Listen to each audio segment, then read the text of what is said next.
ബിസ്മില്ലാഹി റഹ്മാനി റഹീം. അൽഹംദുലില്ലാഹി റബ്ബിൽ ആലമീൻ.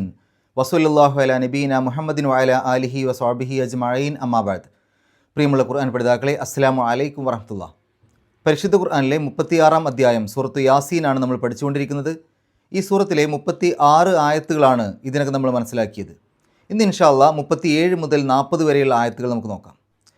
അഊദു ബില്ലാഹി മിനശ് ശൈത്വാനിർ റജീം. വആയത്തുൽ ലഹുമുൽ ലൈലു നസ്ലഖു മിൻഹുൻ നഹാറ ഫഇദാ ഹും മുസ്ലിമൂൻ വശംസു തജ്രി ലിമുസ്തഖറിൻ ലഹാ ذلك تقدير العزيز العليم والقمر قدرناه منازل حتى عاد كالعرجون القديم لا الشمس ينبغي لها أن تدرك القمر ولا الليل سابق النهار وكل في فلك يسبحون.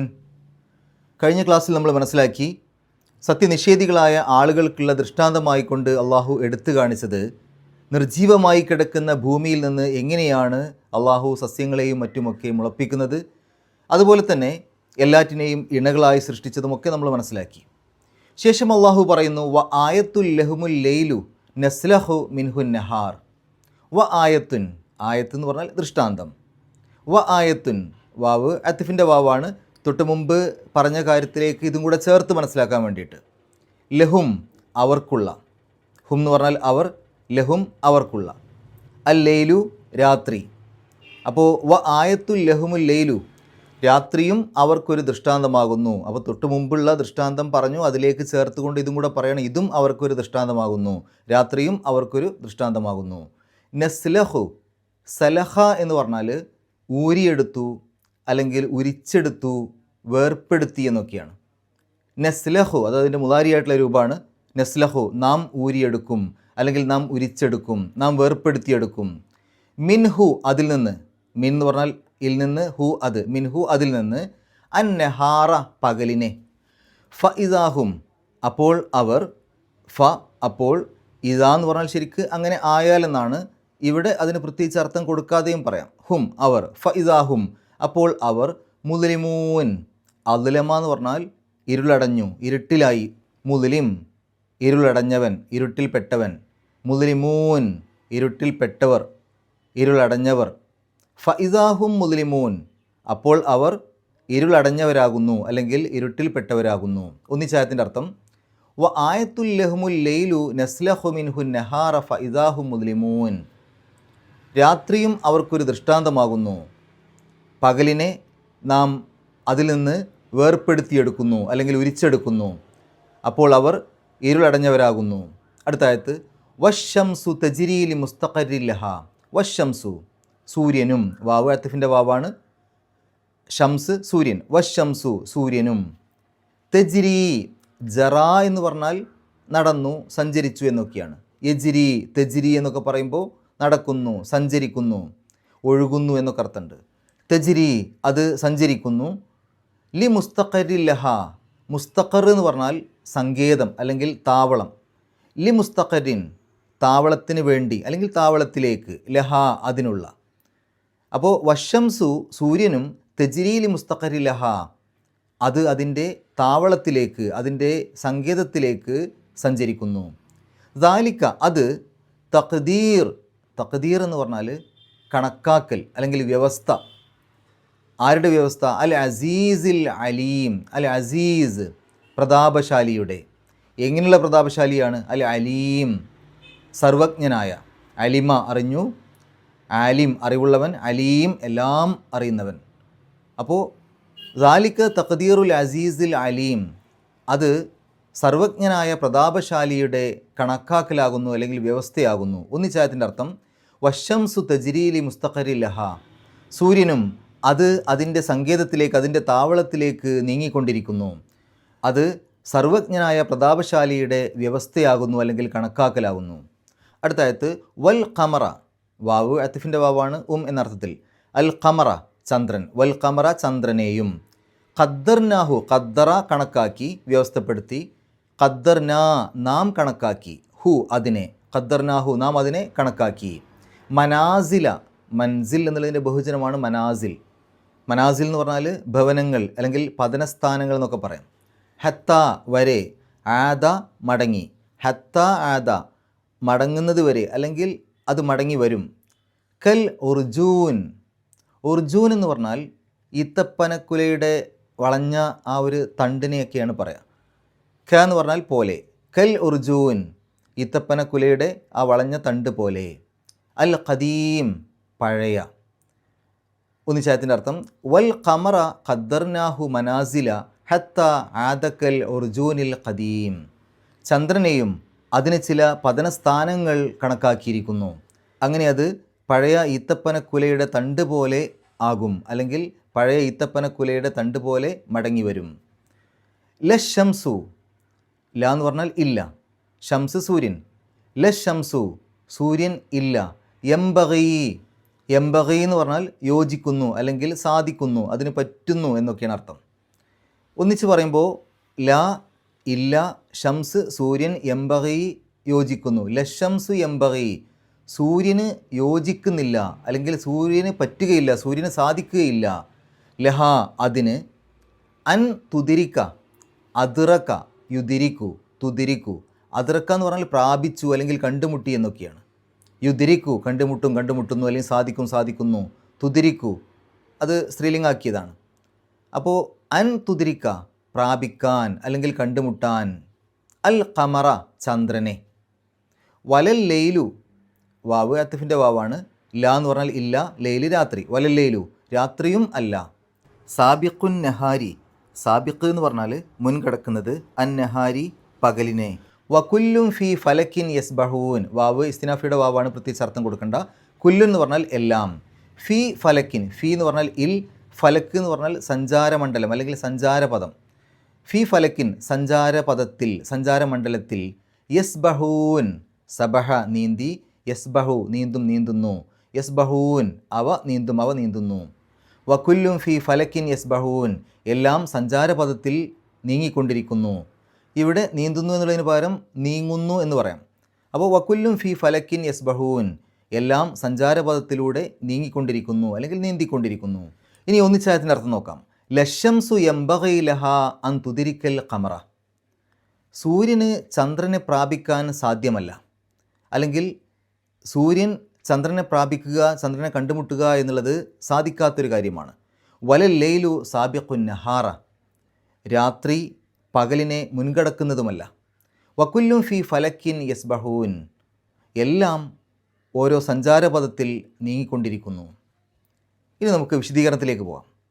തൊട്ട് മുമ്പത്തെ ക്ലാസ്സിൽ നമ്മൾ മനസ്സിലാക്കി സത്യനിഷേധികൾക്ക് ചിന്തിക്കാൻ വേണ്ടി ചില ദൃഷ്ടാന്തങ്ങളെ അള്ളാഹു എടുത്തു കാണിച്ചത്. അതിലേക്ക് ചേർത്തുകൊണ്ട് വീണ്ടും ചില ദൃഷ്ടാന്തങ്ങൾ കൂടെ പറയുകയാണ്. വ ആയത്തുൽ ലഹമുൽ ലൈലു, രാത്രിയെയാണ് അള്ളാഹു ഇവിടെ ദൃഷ്ടാന്തമായിട്ട് എടുത്തു കാണിച്ചത്. എന്താണ് ആ രാത്രിയുടെ പ്രത്യേകത? നസ്ലഹു മിൻഹുൻ നഹാറ, അതിൽ നിന്ന് പകലിനെ അള്ളാഹു ഉരിച്ചെടുക്കുന്നു. സാധാരണ ഈ തൊലിയൊക്കെ ഉരിച്ചെടുക്കുന്നതിനാണ് നസ്ലഹ് എന്ന് പറയാം. അസ്ലഹ, യസ്ലഹു എന്നുള്ള രൂപത്തിൽ പറയാം. അപ്പോൾ അതിൻ്റെ തൊലി മാറ്റി, ഒന്നിൻ്റെ തൊലി മാറ്റി അതിൻ്റെ ആ ഉൾഭാഗം കാണുന്നത് പോലെ ആ ഇരുട്ടിനെ അള്ളാഹു അവിടെ എങ്ങനെയാണ് കൊണ്ടുവരുന്നത് എന്നുള്ളത് അള്ളാഹു അവിടെ കാണിക്കുകയാണ്. പകലിനെ അള്ളാഹു ആ ഇരുട്ടിൽ നിന്ന്, രാത്രിയിൽ നിന്ന് ഉരിച്ചെടുക്കുന്നു, പകലിനെ അങ്ങ് മാറ്റിയെടുക്കുന്നു. അപ്പോൾ അതോടുകൂടി അവിടെ നല്ല ഇരുട്ടാവും. ഫഇദാഹും മുസ്ലിമൂൻ, അപ്പോൾ അവർ ഇരുളടഞ്ഞവരാകും അല്ലെങ്കിൽ ഇരുട്ടിൽപ്പെട്ടവരാകും. ഇത് വലിയൊരു ദൃഷ്ടാന്തമാണ്. ഇവിടെ ഈ ആയത്തിൽ പദങ്ങൾ ഉപയോഗിച്ച് തന്നെ നോക്കൂ.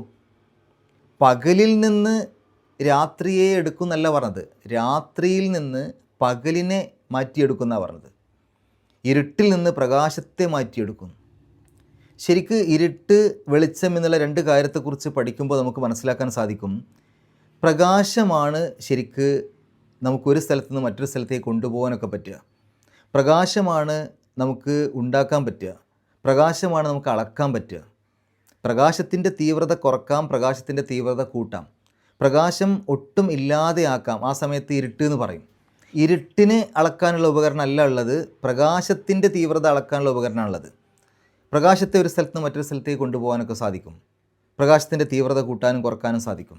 അപ്പോൾ ഈ ഒരു ആയത്തിൽ അള്ളാഹു പറഞ്ഞു നോക്കൂ, രാത്രിയും പകലും എന്നുള്ള ആ ഒരു സംവിധാനത്തിൽ നിന്ന് പകലിനെ അങ്ങ് എടുത്ത് മാറ്റിക്കഴിഞ്ഞാൽ പിന്നെ അവിടെ ഇരുട്ട് മാത്രമായി, രാത്രി മാത്രമായി. അപ്പോൾ രാത്രി എന്നുള്ളത് വലിയൊരു ദൃഷ്ടാന്തമാണ്. ആ രാത്രിയിൽ നിന്ന് അള്ളാഹു പകലിനെ എടുത്തു മാറ്റുന്നു, ഉരിച്ചെടുക്കുന്നു, തൊലിമാറ്റിയെടുക്കുന്നു. അങ്ങനെ മാറ്റുമ്പോൾ പിന്നെ അവിടെ കൂരിരുട്ടായി, രാത്രി മാത്രമായി. ഫഇദാഹു മുസ്ലിമൂൻ, അപ്പോൾ അവർ ഇരുട്ടിൽപ്പെട്ടവരായി. ഇവിടെ നമ്മൾ മനസ്സിലാക്കേണ്ട ഒരു കാര്യം, രാത്രി പകൽ ഇതെങ്ങാനും അള്ളാഹുവിൻ്റെ നിയന്ത്രണപ്രകാരമല്ലാത്ത രൂപത്തിലൊന്ന് മാറിയാലോ? ഇപ്പോൾ കൃത്യമായിട്ട് രാത്രിയും പകലും മാറി മാറി വരുന്നുണ്ട്. പക്ഷേ രാത്രി അങ്ങ് അവസാനിക്കാതെ രാത്രി അങ്ങ് നീണ്ടുപോവുകയാണെങ്കിലോ? പകലൊരിക്കലും വരാത്തൊരവസ്ഥയിൽ. ഇനി അതല്ല, പകലങ്ങനെ നീണ്ടുപോയി രാത്രി ഒരിക്കലും വരാത്ത അവസ്ഥയാണെങ്കിലോ? ഇവിടെ ജീവജാലങ്ങളൊന്നും ഉണ്ടാവില്ല. ഇവിടെയുള്ള ജീവജാലങ്ങൾക്ക്, സസ്യങ്ങൾക്കാണെങ്കിലും മറ്റുമൊക്കെ ഈ രാത്രിയും പകലും വേണം അവയുടെ ജീവിതം ശരിയായ രൂപത്തിൽ നിലനിൽക്കാൻ. അതുകൊണ്ട് തന്നെ അത് വലിയൊരു ദൃഷ്ടാന്തമാണ്. കൂടുതൽ ആഴങ്ങളിലേക്ക് പോയി കഴിഞ്ഞാൽ ആ രാത്രിയുടെയും പകലിൻ്റെയും ഓരോരോ പ്രത്യേകതകളും പ്രകാശത്തിൻ്റെ അളവും കാര്യങ്ങളൊക്കെ അത്ഭുതപ്പെടുന്ന കാര്യങ്ങളാണ്.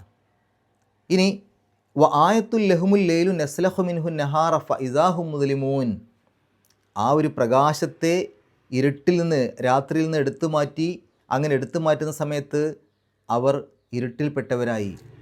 ഇത് ആ നാട്ടുകാർക്ക് മാത്രമുള്ള ഒരു ദൃഷ്ടാന്തമല്ല, അവരോടാണിത് പറയുന്നുണ്ടെങ്കിലും ഇത് ലോകത്തുള്ള എല്ലാവർക്കുള്ള ദൃഷ്ടാന്തം, എല്ലാ കാലത്തുമുള്ള ആളുകൾക്കുള്ള ദൃഷ്ടാന്തമാണ്.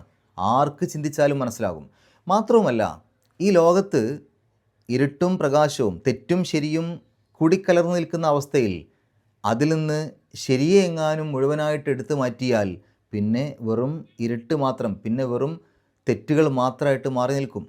അതുകൊണ്ട് തന്നെ എല്ലാം മനസ്സിലായിട്ടും അതിൽ തന്നെ അള്ളിപ്പിടിച്ച് ജീവിക്കുന്ന ആളുകളെ സംബന്ധിച്ചിടത്തോളം അവർക്ക് പിന്നീട് ഇരുട്ട് മാത്രമായിരിക്കും, അല്ലെങ്കിൽ തെറ്റുകൾ മാത്രമായിരിക്കും അവരുടെ മുമ്പിലുണ്ടാവുക. വശംസു, സൂര്യനും എന്ന് പറഞ്ഞാൽ സൂര്യനും ഒരു ദൃഷ്ടാന്തമാകുന്നു. തൊട്ട് മുമ്പത്തായത്തിലേക്ക് ചേർത്തുകൊണ്ടാണ്. വശംസു, സൂര്യനും ഒരു ദൃഷ്ടാന്തമാണ്. തെജിരി, അത് സഞ്ചരിക്കുന്നു, അത് നീങ്ങുന്നു. ലി മുസ്തഖരിലഹ, അതിൻ്റെ താവളത്തിലേക്ക്, അതിൻ്റെ സങ്കേതത്തിലേക്ക്. നോക്കൂ നിങ്ങൾ, ഈ ക്ലാസ് കേൾക്കുന്ന പല ആളുകളും, പ്രായം ചെന്ന ആളുകളൊക്കെ അവരുടെ സ്കൂൾ ജീവിതത്തിൽ ഒരു പക്ഷേ പഠിച്ചിട്ടുണ്ടാവും, സൂര്യൻ സഞ്ചരിക്കുന്നില്ല, സൂര്യൻ ഒരു സ്ഥലത്ത് നിൽക്കുകയാണ്, മറ്റുള്ളവയ്ക്ക് അതിൻ്റെ ചുറ്റും സഞ്ചരിക്കുന്നു എന്നൊക്കെ പഠിച്ചിട്ടുണ്ടാവും. പക്ഷേ 1400-ലധികം കൊല്ലങ്ങൾക്ക് മുമ്പ് പരിശുദ്ധ ഖുർആനിൽ അന്നും ഇന്നും ഒരേപോലെ മാറ്റിയിട്ടില്ലല്ലോ. സൂര്യൻ സഞ്ചരിക്കുന്നു എന്നുള്ള വാക്ക് അന്നും ഇന്നുമുണ്ട്. വശംസു തജിരി, സൂര്യൻ സഞ്ചരിക്കുന്നു, സൂര്യൻ നീങ്ങുന്നു, സൂര്യൻ ഒഴുകുന്നു. അപ്പോൾ ശാസ്ത്രം ഒരു കാലത്ത് സൂര്യൻ സഞ്ചരിക്കുന്നില്ല എന്ന് പറഞ്ഞു, ഇപ്പോൾ സൂര്യൻ സഞ്ചരിക്കുന്നുണ്ട് എന്ന് പറഞ്ഞു. ഖുർആൻ അന്നും ഇന്നും ഒരേ രൂപത്തിൽ തന്നെയാണ് പറഞ്ഞത്. അപ്പോൾ ശാസ്ത്രം സൂര്യൻ സഞ്ചരിക്കുന്നില്ല എന്ന് പറഞ്ഞ കാലത്തും ഖുർആനിൽ സൂര്യൻ സഞ്ചരിക്കുന്നുണ്ട് എന്ന് തന്നെയാണുള്ളത്. പക്ഷേ ശാസ്ത്രം അത് മാറ്റി പറഞ്ഞപ്പോൾ ഖുർആനെ ആരും കൂടുതൽ പ്രശംസിച്ചിട്ടൊന്നുമില്ല. അപ്പോൾ പരിശുദ്ധ ഖുർആനിൽ ഇതൊരു വലിയ ദൃഷ്ടാന്തമാണ്. ഏതൊരു നിഷ്പക്ഷമായിട്ട് ചിന്തിക്കുന്ന ആളുകൾക്കും ചിന്തിക്കാൻ പറ്റും. പരിശുദ്ധ ഖുർആനിൽ അന്നും ഇന്നും മാറ്റമില്ലാതെ കാര്യങ്ങൾ തുടരുന്നു. ഇതിലേക്ക് ശാസ്ത്രം ഇങ്ങോട്ടെത്തുക ചെയ്യുക, അല്ലാതെ ശാസ്ത്രത്തിലേക്ക് ഖുർആൻ അങ്ങോട്ടെത്തുകയല്ല ചെയ്യുക. പരിശുദ്ധ ഖുർആനിലുള്ള കാര്യങ്ങളിലേക്ക് ശാസ്ത്രം ഇങ്ങോട്ട് തിരിച്ചെത്തും. ഏതെങ്കിലും തെറ്റുകൾ ശാസ്ത്രത്തിൽ സംഭവിച്ചിട്ടുണ്ടെങ്കിൽ അത് കണ്ടെത്തിയിട്ട് അവസാനം ഖുർആനിലേക്ക് ഇങ്ങോട്ടാണ് എത്തേണ്ടത്, ഇങ്ങോട്ടാണ് എത്തുക. അപ്പോൾ ഇവിടെ പറയുന്നു വശംസു തജ്രീലി മുസ്തഖരിലഹ, സൂര്യൻ അതിൻ്റെ ഒരു സങ്കേതത്തിലേക്ക്, അതിൻ്റെ താവളത്തിലേക്ക് അത് നീങ്ങിക്കൊണ്ടിരിക്കുന്നു. ഏതാണ് ആ കൃത്യമായ താവളം എന്ന് പറയാൻ നമുക്ക് സാധ്യമല്ല. ഒരു പക്ഷേ ഒരു തുടക്കമുണ്ടാകുമ്പോൾ അതിൻ്റെ ഒരു അവസാനം ഉണ്ടാകും. ആ അവസാന നിമിഷത്തിലേക്ക് അത് നീങ്ങിക്കൊണ്ടിരിക്കുന്നു, ആ നിശ്ചലമായ അവസ്ഥയിലേക്ക് അത് നീങ്ങിക്കൊണ്ടിരിക്കുന്നു എന്നാവാം. അതല്ലെങ്കിൽ മറ്റേതെങ്കിലും സങ്കേതങ്ങളാവാം. ഏതായാലും സൂര്യൻ അതിൻ്റെ സങ്കേതത്തിലേക്ക് നീങ്ങിക്കൊണ്ടിരിക്കുന്നു. ദാലിക തഖ്ദീറുൽ അസീസിൽ അലീം, അത് സർവജ്ഞനായ, എല്ലാം അറിയുന്ന പ്രതാപശാലിയായ അള്ളാഹുവിൻ്റെ വ്യവസ്ഥയാകുന്നു. അത് കൃത്യമായ വ്യവസ്ഥയിലാണ് ഇവയൊക്കെ നീങ്ങിക്കൊണ്ടിരിക്കുന്നത്. നമുക്കറിയാം, ഈ ആകാശഗോളങ്ങളൊക്കെ കൃത്യമായ വ്യവസ്ഥയിലാണ് സഞ്ചരിച്ചു കൊണ്ടിരിക്കുന്നത്. നമ്മൾ ഭൂമിയിൽ ഇങ്ങനെ ജീവിക്കുമ്പോൾ നമുക്ക് കൂടുതലായിട്ട് ഈ ആകാശഗോളങ്ങളെക്കുറിച്ച് ചിന്തിക്കാനൊന്നും ഒരു പക്ഷേ സാധ്യമാവണമെന്നില്ല. പക്ഷേ ശാസ്ത്രത്തിൻ്റെ വളരെ ചെറിയ അറിവുകൾ ഉപയോഗിച്ചുകൊണ്ട്, പരിമിതമായ അറിവുകൾ ഉപയോഗിച്ചുകൊണ്ട് ചില അനുമാനങ്ങളിലൊക്കെ എത്തിയിട്ടുണ്ട്, ഊഹങ്ങളിലൊക്കെ എത്തിയിട്ടുണ്ട്. അതെന്താണ്? ഒന്ന്, നമ്മൾ താമസിക്കുന്ന ഈ ഭൂമിയും നമുക്ക് വെളിച്ചം തരുന്ന സൂര്യനുമൊക്കെ അടങ്ങുന്ന ഈ സൗരയൂഥം, ഇങ്ങനെയുള്ള ഒരുപാട് ഗാലക്സികളുണ്ട്. ഈ നക്ഷത്രക്കൂട്ടങ്ങളെയാണ് ഗാലക്സി എന്ന് പറയാം. അപ്പോൾ കുറേ നക്ഷത്രങ്ങളുണ്ട്. ഈ നക്ഷത്രക്കൂട്ടങ്ങളുടെ എണ്ണം തന്നെ കൃത്യമായിട്ട് എത്രയെന്ന് പറയാൻ സാധ്യമല്ല. ഒരു നക്ഷത്രക്കൂട്ടത്തിൽ, ഒരു ഗാലക്സിയിൽ തന്നെ 200 മുതൽ 400 വരെ ബില്യൺ എന്നൊക്കെയാണ്.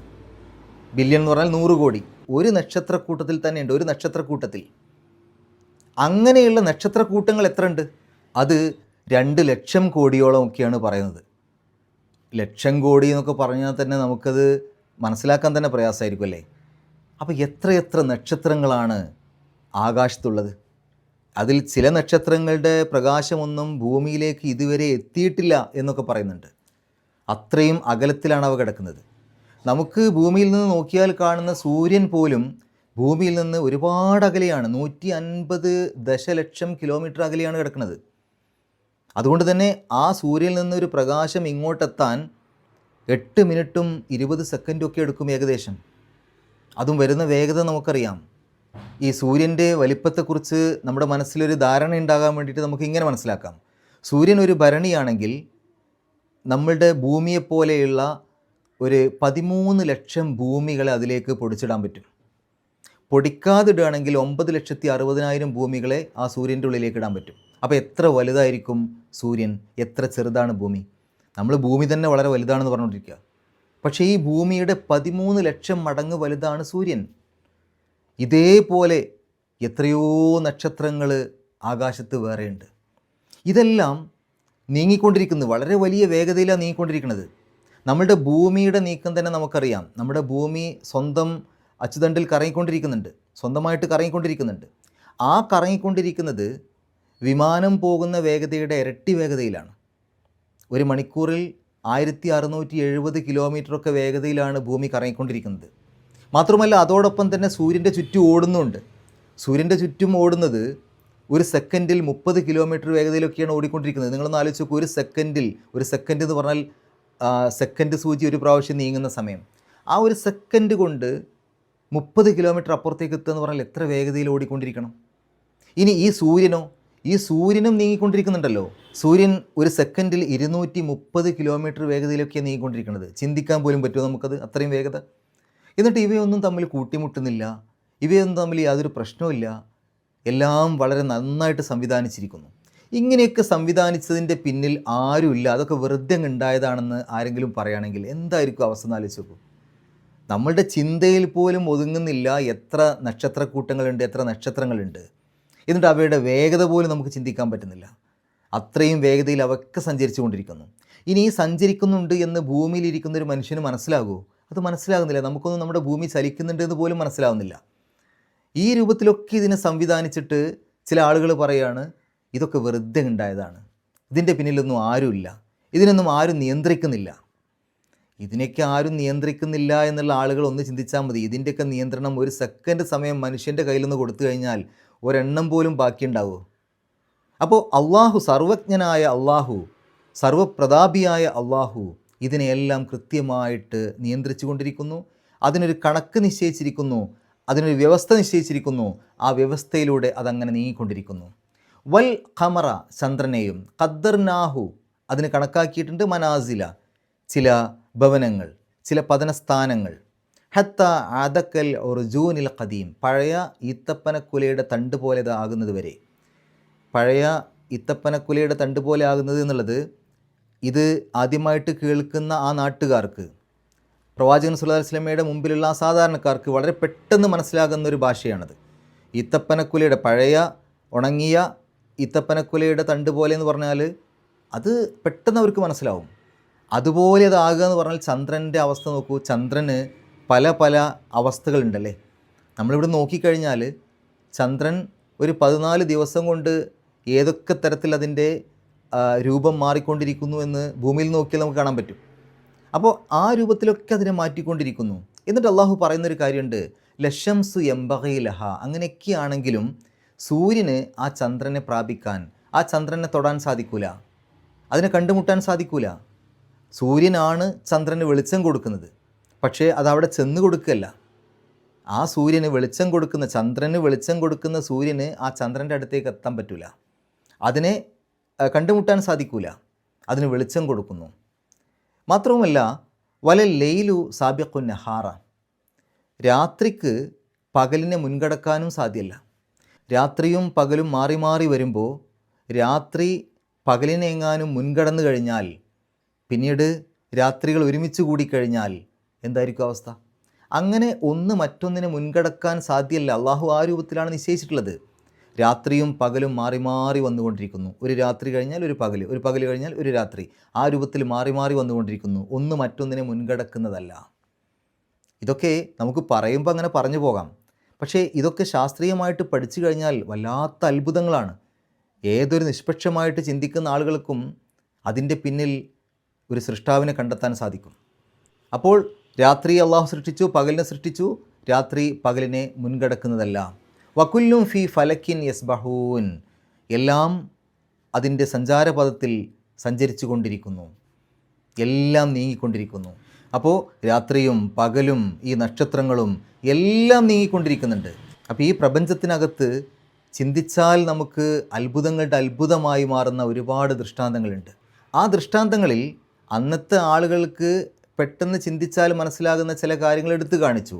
പക്ഷേ അന്ന് പറഞ്ഞ അതേ ആയത്തുകളുടെ ആഴങ്ങളിലേക്ക് ഇന്നത്തെ കാലത്തുള്ള ആളുകൾക്ക് കുറച്ചും കൂടെ അധികം പോകാൻ സാധിക്കും. അങ്ങനെ പോയി കഴിഞ്ഞാൽ അത് വല്ലാത്തൊരു അത്ഭുതമാണ്. ഏതൊരു മനുഷ്യൻ്റെ മനസ്സിലും ഒരു സൃഷ്ടാവിനെ കൃത്യമായിട്ട് കാണിച്ചു തരുന്ന ദൃഷ്ടാന്തങ്ങളാണിതൊക്കെ. ഇനി ഈ ആയത്തുകളിൽ വന്ന പാരായണ നിയമങ്ങൾ നോക്കാം. ആയത്തുല്ലഹും, ആയത്തുൻ എന്നുള്ളതിൻ്റെ അവസാനത്തിൽ തെൻവീന് ശേഷം ലാമാണ്. തെൻവീനിന് ശേഷം ലാമ് വന്നാൽ ആ തെൻവീനിനെ പൂർണ്ണമായിട്ടും ലാമിലേക്ക് ലയിപ്പിക്കണം, മണിക്കാനേ പാടില്ല. ഇദ്ഗാം ബിലാ ഹുന്ന അല്ലെങ്കിൽ ഇദ്ഗാം ബിഗൈരി ഹുന്ന. അപ്പോൾ ആയത്തുല്ലഹും, ആയത്തു എന്ന് പറഞ്ഞിട്ട് ശദ്ദുള്ള ലാമ് പറയാം. ആയത്തുല്ലഹും, ലഹുമുൽ ലൈലു നസ്ലഹു മിൻഹു, അവിടെ നൂൻ്റെ സുക്കൂന് ഇൽഹാറോടുകൂടി വെളിവാക്കി പറയണം. കാരണം ശേഷം ഹ ആണ്. ഹാൻ്റെ മുമ്പ് സുക്കൂനുള്ള നൂന് വന്നാൽ അതിനെ ഇൽഹാർ ചെയ്യണം, വെളിവാക്കി പറയണം. അപ്പോൾ മിൻഹു, ഹു എന്നുള്ളത് ഹാ ഉലമീറാണ്, പക്ഷേ അതിനെ നീട്ടാൻ പാടില്ല. കാരണം ഹാ ഉലമീറിൻ്റെ മുമ്പും ശേഷവുമുള്ള അക്ഷരങ്ങൾക്ക് ഹർക്കത്തുണ്ടോ നോക്കിയിട്ടാണ് അതിനെ നീട്ടണോ നീട്ടേണ്ടി തീരുമാനിക്കുക. രണ്ട് ഭാഗത്തും ഹർക്കത്ത് വന്നാലാണ് നീട്ടാൻ പാടുള്ളൂ. ഇവിടെ അതിൻ്റെ മുമ്പുള്ള അക്ഷരത്തിന് സുക്കൂനായതുകൊണ്ട് അത് ഹർക്കത്തല്ല. അതുകൊണ്ട് രണ്ട് ഭാഗത്തും ഹർക്കത്തുണ്ടോ ചോദിക്കുമ്പോൾ ഇല്ല. അതുകൊണ്ട് അതിനെ ആ ഹു എന്നുള്ളതിനെ നീട്ടാൻ പാടില്ല, മിൻഹു എന്നേ പറയൂ. മിൻഹുന്നഹാറ, നൂൻ്റെ ഷദ് മണിക്കുക. ഫഇദാഹും മുദ്ലിമൂൻ, ഫഇദാഹും എന്നുള്ളതിൻ്റെ അവസാനത്തിൽ സുക്കൂനുള്ള മീമ്, മുദ്ലിമൂൻ എന്നുള്ളതിൻ്റെ തുടക്കത്തിൽ ഹർക്കത്തുള്ള മീമ്. സുക്കൂനുള്ള മീമിന് ശേഷം ഹർക്കത്തുള്ള മീമ് വന്നാൽ രണ്ടും കൂടെ ചേർത്ത് ലയിപ്പിച്ച് ഒറ്റ മീമായിട്ട് മണിക്കലോട് കൂടി പറയാം. അപ്പോൾ അവിടെ ഇദ്ഗാം മുത്തമാസിലീൻ എന്നാണ് നിയമത്തിൻ്റെ പേര്. ഫഇദാഹും മുദ്ലിമൂൻ, അവസാനത്തെ നൂന് സുക്കൂന്, തൊട്ട് മുമ്പുള്ള നീട്ടൽ 6 ഹർക്കത്തിൻ്റെ ദൈർഘ്യം വരെ ആവാം. വശംസു തജ്രി, ജീമിൻ്റെ സുക്കൂന് കൽക്കലത്തിൻ്റെ അക്ഷരമാണ് എടുത്ത് പറയണം. ജ് എന്നുള്ള ശബ്ദം പുറത്തേക്ക് കേൾക്കണം. തജ്രി, റാഇന് കസ്റായതുകൊണ്ട് രീ എന്നുള്ള ഉച്ചാരണം കൊടുക്കുക. ലി മുസ്തഖരില്ലഹ, മുസ്തഖരിൻ, അവിടെ തെൻവീന് വന്നു, ശേഷം ലാമാണ്. ലാമിൻ്റെ മുമ്പ് തെൻവീന് വന്നാൽ ആ തെൻവീനെ പൂർണ്ണമായിട്ടും ലാമിലേക്ക് ലയിപ്പിക്കുക. മണിക്ക നേരത്തെ പറഞ്ഞല്ലോ, ഇദ്ഗാം ബിലാഹുന്ന അല്ലെങ്കിൽ ഇദ്ഗാം ബിഗൈരി ഹുന്ന. അപ്പോൾ മുസ്തഖരില്ലഹ, മുസ്തഖരില്ലഹ, അവിടെ റാഇന് കസ്റ് പറഞ്ഞിട്ട് ഷദ്ദുള്ള ലാമ് പറഞ്ഞാൽ മതി. അപ്പോൾ മുസ്തഖരില്ലഹ, റാഇന് കസ്റായതുകൊണ്ട് രീ എന്നുള്ള ഉച്ചാരണം കൊടുക്കണം. അവിടെ ഒരു ജീമ് കാണാം, പാരായണം നിർത്താതെയും ഓതാം, രണ്ടിനും ഒരേ പ്രാധാന്യം. ദാലിക തഖ്ദീറുൽ, ഖാഫിന് സുക്കൂന് വരുമ്പോൾ കൽക്കലത്തിൻ്റെ അക്ഷരമാണ് എടുത്ത് പറയണം. നേരത്തെ ജീമിൻ്റെ കാര്യം പറഞ്ഞ പോലെ. അപ്പോൾ ഖ് എന്നുള്ള ശബ്ദം പുറത്തേക്ക് കേൾക്കണം. തഖ്ദീറുൽ അസീസിൽ അലീം, അവസാനത്തെ മീമിന് സുക്കൂന്, തൊട്ട് മുമ്പുള്ള നീട്ടൽ 6 ഹർക്കത്തിൻ്റെ ദൈർഘ്യം വരെ ആവാം. അടുത്ത ആയത്ത് വൽ ഖമറ ഖദ്ദർനാഹു, അവിടെ ഹു എന്നുള്ളത് ഹ ഉലമീറാണ്. അതിന് മുമ്പും ശേഷവുമുള്ള അക്ഷരങ്ങൾക്ക് ഹർക്കത്തുണ്ടോ നോക്കിയാൽ തൊട്ട് ശേഷമുള്ള അക്ഷരത്തിന് മീമിന് ഹർക്കത്തുണ്ട്, പക്ഷേ തൊട്ട് മുമ്പുള്ള അക്ഷരം എന്ന് പറഞ്ഞാൽ നാ എന്നുള്ളൊരു നീട്ടലാണ്. നീട്ടലിനെ മദ്ദിനെ ഹർക്കത്തായിട്ട് പരിഗണിക്കൂല. അപ്പോൾ അവിടെ തൊട്ട് മുമ്പ് ഹർക്കത്തില്ല. അതുകൊണ്ട് തന്നെ ആ ഹു എന്നുള്ളതിനെ നീട്ടാൻ പാടില്ല, നീട്ടാതെയാണ് പറയേണ്ടത്. ഖദ്ദർനാഹു മനാസില ഹത്ത ആദക്കൽ ഉർജൂനിൽ ഖദീം, അവസാനത്തെ മീമിന് സുക്കൂന്, തൊട്ട് മുമ്പുള്ള നീട്ടൽ 6 ഹർക്കത്തിൻ്റെ ദൈർഘ്യം വരെ ആവാം. ലഷംസു, ശരിക്കും അവിടെ ലാ അശംസു എന്നാണ്. ലാ എന്ന് പറയുമ്പോൾ അവിടെ ഒരു നീട്ടലുണ്ട്. അശംസു എന്നുള്ളതിൻ്റെ തുടക്കത്തിൽ ഹംസത്തു വസ്ലുണ്ട്. ഈ മദ്ദിന് ശേഷം, നീട്ടലിന് ശേഷം ഹംസത്തു വസ്ൽ വന്നാൽ ആ നീട്ടൽ നഷ്ടപ്പെടും. അപ്പോൾ ലാ അശംസു എന്ന് പറയില്ല, ലഷംസു എന്നാണ് പറയുക. ലാ എന്നുള്ളതിനെ നീട്ടാതെയാണ് പറയുക, ല, അല്ലാതെ ലാ ഷംസു എന്നല്ല, ലഷംസു. യംബഗി, ബാഇൻ്റെ മുമ്പ് സുക്കൂനുള്ള നൂന് വന്നു. അങ്ങനെ വരുമ്പോൾ ആ സുക്കൂനുള്ള നൂനിനെ സുക്കൂനുള്ള മീമാണെന്ന് വിചാരിച്ചിട്ട് മീമിൻ്റെ ശബ്ദത്തോടു കൂടെ പറയാം. ഒരു സാവകാശമുള്ള മീമിലേക്കാണ് പോകേണ്ടത്, പെട്ടെന്നുള്ള മീമിലേക്കല്ല. അപ്പോൾ എൻ എന്നുള്ളതിന് പകരം യം, സാവകാശം മീമിലേക്ക് പോകും. അതിനെ സൂചിപ്പിക്കാൻ അവിടെ ഒരു വാല് താഴേക്കുള്ളൊരു മീം അവിടെ കൊടുത്തിട്ടുണ്ടാവും. അങ്ങനെ സുക്കൂനുള്ള നൂനിനെ സുക്കൂനുള്ള മീമാക്കിയിട്ട് ഒരക്ഷരത്തെ മറ്റൊരു അക്ഷരത്തിൻ്റെ ശബ്ദമാക്കി പറയുന്നതിനെ യഖ്ലാബ് എന്നാണ് പറയാം. അപ്പോൾ ആ നിയമത്തിൻ്റെ പേര് യഖ്ലാബ് എന്നാണ്. യംബഗി ലഹ, ലഹ എന്നുള്ളതിൻ്റെ അവസാനത്തിൽ മദ് വന്നു, നീട്ടൽ വന്നു. ശേഷം അൻ എന്നുള്ളതിൻ്റെ തുടക്കത്തിൽ ഹംസയാണ്. മദ്ദും ഹംസയും അടുത്തടുത്ത് വന്നു കഴിഞ്ഞാൽ അത് ഒരേ പദത്തിലാണോ വ്യത്യസ്ത പദത്തിലാണോ നോക്കണം. ഒരേ പദത്തിലാണെങ്കിൽ നിർബന്ധമായിട്ടും 4-5 ഹർക്കത്തിൻ്റെ ദൈർഘ്യം നീട്ടണം. വ്യത്യസ്ത പദത്തിലാണെങ്കിൽ 4-5 ഹർക്കത്തിൻ്റെ ദൈർഘ്യം വരെ നീട്ടാൻ അനുവാദമുണ്ട്, നിർബന്ധമല്ല. അപ്പോൾ ഇവിടെ വ്യത്യസ്ത പദങ്ങളിലാണ്, അതുകൊണ്ട് ലഹ എന്നുള്ള ആ നീട്ടലിനെ 4-5 ഹർക്കത്തിൻ്റെ ദൈർഘ്യം വരെ നീട്ടാൻ അനുവാദമുണ്ട്, നിർബന്ധമല്ല. അൻ തുതിരിക്കുക, അവിടെ താഇൻ്റെ മുമ്പ് സുക്കുള്ള നൂന് വന്നു, ഇഖ്ഫാ ചെയ്യണം, മറച്ചു വെച്ചുകൊണ്ട് മണിക്കുക, അവ്യക്തമാക്കി മണിക്കുക. അപ്പോൾ അൻ എന്ന് പറയില്ല, തുതിരിക്ക, തുതിരിക്ക. തുതിരിക്ക എന്ന് പറയുമ്പോൾ ദാലിന് സുക്കൂന് കൽക്കലത്തിൻ്റെ അക്ഷരമാണ്. നേരത്തെ ജീമും ഖാഫും വന്നല്ലോ, അതുപോലെ ദാല് 5 അക്ഷരങ്ങളാണുള്ളത്. കുത്തുബുജത് എന്ന് ഓർത്താൽ മതി. ഖാഫ്, താ, ബാ, ജീമ്, ദാല്. അതിൽ 3 അക്ഷരങ്ങൾ ഇപ്പോൾ ഈ ക്ലാസ്സിൽ തന്നെ വന്നു. ജീമ് വന്നു, ഖാഫ് വന്നു, ദാല് വന്നു. തുദ്, ദ് എന്നുള്ള ശബ്ദം പുറത്തേക്ക് കേൾക്കണം. തുതിരിക്ക, റാഇന് കസ്ർ, ഇരി എന്നുള്ള ഉച്ചാരണം കൊടുക്കുക. തുതിരിക്കൽ ഖമറ വലല്ലൈലു.